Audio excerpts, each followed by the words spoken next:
Alors aujourd'hui, on va parler des erreurs courantes sur le chemin de l'éveil et surtout comment les éviter. Déjà, je te souhaite la bienvenue à Ma Quête de vérité. Et si toi aussi tu es sur ce chemin d'éveil, tu as sûrement déjà ressenti des moments d'expansion incroyables, mais aussi des phases de doute, de confusion, voire même de stagnation, et c'est tout à fait normal.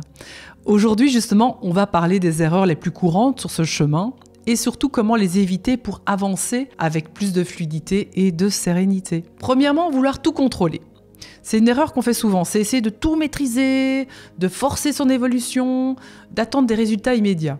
L'exemple concret, c'est par exemple vouloir éveiller ses dons à tout prix, méditer des heures sans résultat, chercher des signes partout. Moi, je vous conseille un peu plus d'apprendre à lâcher prise, à accepter que l'éveil ou le réveil suit son rythme, faire confiance au processus, tout vient au bon moment. Se rappeler que le mental ne peut pas forcer une transformation spirituelle, elle se vit de l'intérieur. Une phrase qu'on peut se répéter, c'est « j'accepte que le rythme naturel de mon évolution est déjà en place ». Deuxièmement, c'est s'isoler complètement. L'erreur qu'on peut faire, c'est se couper vraiment du monde, se sentir en décalage avec les autres et vouloir vivre en ermite. L'exemple concret, c'est rejeter toutes les interactions sociales parce que les autres ne me comprennent pas.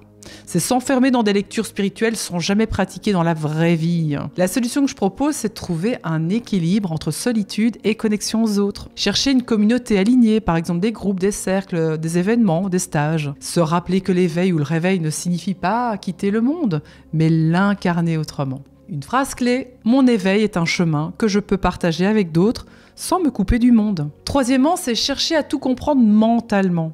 C'est une erreur qu'on fait souvent, c'est lire 10 000 livres, regarder toutes les vidéos sur l'éveil ou le réveil, mais ne jamais expérimenter. L'exemple concret, c'est essayer d'analyser chaque synchronicité au lieu de simplement les vivre, de les infuser, de les comprendre autrement. Alors la solution que je propose, c'est expérimenter au lieu de chercher pourquoi je ressens ça dans l'instant présent. Pratiquer des exercices tels que la méditation, la connexion intuitive.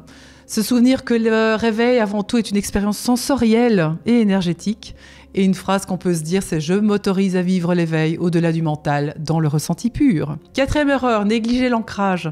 Rester dans des états de conscience élevés sans s'occuper de son corps et de sa stabilité. L'exemple concret, c'est se sentir perché, dissocié, avoir du mal à gérer la réalité matérielle. Une solution, c'est pratiquer l'ancrage, marcher à pieds nus, travailler avec l'énergie de la terre, prendre soin de son corps, avoir une alimentation équilibrée, être dans le mouvement, la respiration, se relier entre terre et ciel, incarner son éveil dans la matière. Et une phrase clé, je suis ancré dans mon corps et dans ma réalité, mon éveil s'incarne pleinement. Alors, dis-moi, est-ce que tu as reconnu certaines de ces erreurs sur ton chemin d'éveil? Laquelle te parle le plus? Partage ton expérience en commentant ici. Et si cette vidéo t'a aidé, pense à t'abonner, liker, à soutenir le contenu aussi. Et surtout, rappelle-toi que l'éveil est un voyage et non une destination. Bon, à très vite pour une nouvelle exploration. Et si tu veux aller plus loin dans ton éveil, éviter ces erreurs tout en développant tes capacités, rejoins le programme Être éveillé. Le lien est ici dans la description et il reste plus que quelques places.